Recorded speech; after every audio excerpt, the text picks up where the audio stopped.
ठीक है ना, किस तरह का मंत्रालय पहले बिहार के लोगों को मिलता था और इस बार किस तरह का मंत्रालय मिला है, तो इसमें मैं समझता हूं कि मुझे कुछ कहने की आवश्यकता नहीं है। अब तो आप किंग मेकर के रोल में हैं।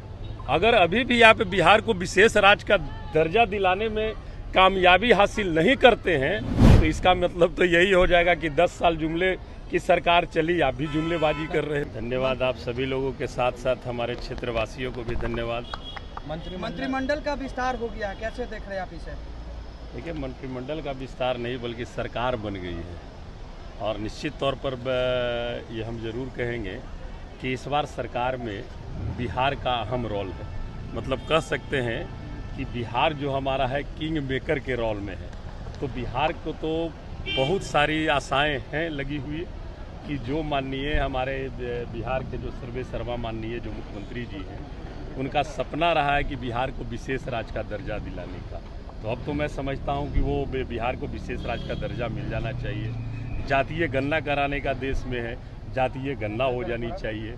तो ये सारी सपना हमें लगता है कि इस बार निश्चित तौर पर पूरा कराएं, यही हम लोगों का शुभकामनाएं हैं। तेजस्वी यादव कह रहे हैं कि मंत्रिमंडल का जो विस्तार हुआ है उसमें बिहार को झुनझुना थमा दिया गया है। अब देखिए, ये सारी चीज़ पर हम कोई टीका टिप्पणी नहीं करना चाहते हैं, लेकिन निश्चित तौर पर आप भी जो मंत्रालय मिला है आप भी देख रहे हैं, हम लोग भी देख रहे हैं।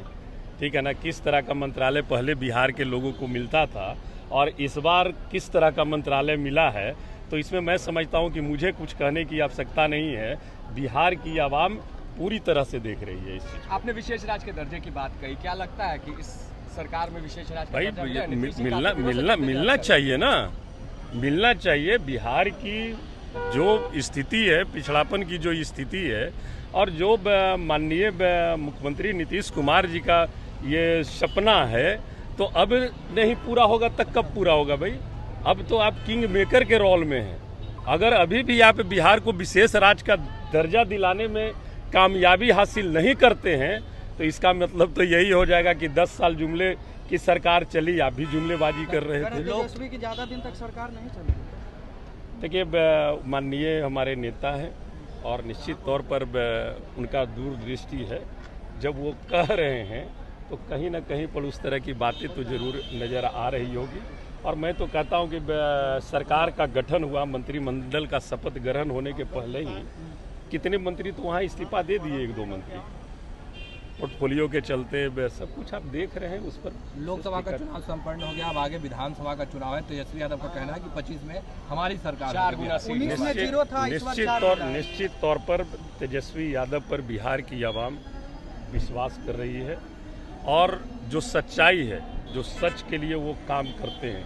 हमने तो पहले भी कहा कि तेजस्वी जी जब बिहार में 2020 में घूम रहे थे तो वो बोलते थे हमें सत्ता में लाओ, मैं 10 लाख लोगों को नौकरी दूंगा।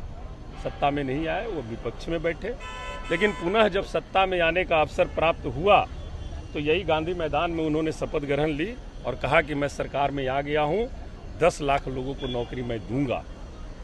और इस पर माननीय मुख्यमंत्री जी ने कहा ये तो 10 लाख बोल रहे हैं, हम 10 लाख नौकरी और 10 लाख और रोजगार भी देंगे। ये ऑन रिकॉर्डेड होगा, मैं समझता हूँ सब लोग वाकिफ हो गए इससे। तो ये बिहार की जनता निश्चित तौर पर देख रही है कि तेजस्वी यादव जी जो बोलते हैं वो करने में विश्वास रखते हैं। युवाओं के हित के लिए, किसान के हित के लिए, बेरोजगारी दूर करने के लिए तमाम मुद्दों पर वो चिंतित है और आने वाला निश्चित समय है वो तेजस्वी माननीय समाजवाद के पुरोधा परम आदरणीय लालू जी को मैं जन्मदिन की हार्दिक शुभकामनाएं और बधाई देता हूं। और अभी मैं यहाँ निकला भी हूँ, आया भी हूँ, तो खास करके उन्हीं का आशीर्वाद लेने के लिए मैं जा करके उनको अभी बधाई तेजस्वी यादव बनेंगे मुख्यमंत्री निश्चित तौर पर। विधानसभा में 39 पार और जिस मुख्यमंत्री बने निश्चित तौर पर इस बार विधानसभा में 39 पार, 40 की सरकार।